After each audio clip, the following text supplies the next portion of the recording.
Hey, what's going on everyone? It's Scotty P here with another message with Scotty P Inspo. So today, I want to talk about facing our past. And I know this isn't exactly something we like to do, but I think it's super important. Because really, only we personally, in our own heart of hearts, know that thing that holds us back in life. And it's different for each and every person, and I don't know what it is for you.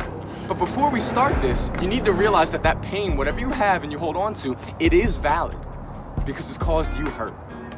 So personally, I like to think of it like this. I think of these things in our past as if it's this little monster, and it's chained to the wall in the back corner of our heart. And it can't move, and it's really small, but yet it is there.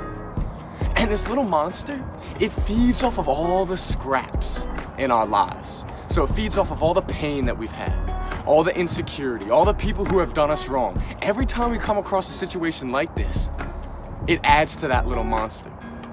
And we know it's there, and since we're not really concerned about it, but it's a nuisance. So we end up putting a sheet over top of it and kind of tucking it away in that back corner behind the old Halloween decorations and the old report cards and VHS machine. And we just put it there and go about our lives. And you know what? This works. We don't really think about it. It doesn't bother us. No worries at all. But what we don't realize is that while we're going about our lives, this monster is growing ever bigger in that corner. Because every experience we had, it's getting bigger and bigger and bigger with every failure, every mean thing, every pain, every hurt, every shattering feeling. It goes straight to that monster. Until one day, we can no longer ignore it. And this usually happens when we're right on the cusp of doing something new in our lives. When we're about to start a new job, when we're about to meet new people, when we're about to step out of our comfort zone and do something we've never done before, but we forfeit that opportunity. Because all of a sudden we remember that monster in the corner and we're scared to death that someone's gonna see it. So we run back to where it is, only to see that it is still under that sheet. But we just sit down next to it. Because we're too afraid to move forward in our lives, because what if someone sees it? What if someone finds out about it? So we start giving into the monster's demands, so to speak. And we just keep feeding it and feeding it and feeding it until we're completely controlled by it. But I'm here to tell you that there is a way to become free from it, to become free from your own insecurities and your own pains in life. There's a way to become free, and it starts with ripping the sheet off of that monster and diving into it head first. And seeing that it's made up of all these insecurities and past pains, and throwing out those things and letting them go.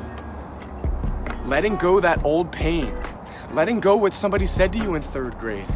Letting go how that person did you wrong. And not being consumed by it anymore. And then taking the things that allowed us to have wisdom and holding on to that and putting them in the right buckets to move forward so that we can learn from our experiences. But we have to know that when we do this, it's gonna be a slow process. It's not gonna happen over a week or even a month. It's gonna take time. And it's gonna be difficult. But there's gonna be little victories along the way. And every single time that we address one of those old feelings, we're letting it go. And the more old feelings and old pains that we let go, the smaller that monster gets, and a little bit smaller and a little bit smaller, until one day, it's all but gone. And we're not controlled by it anymore.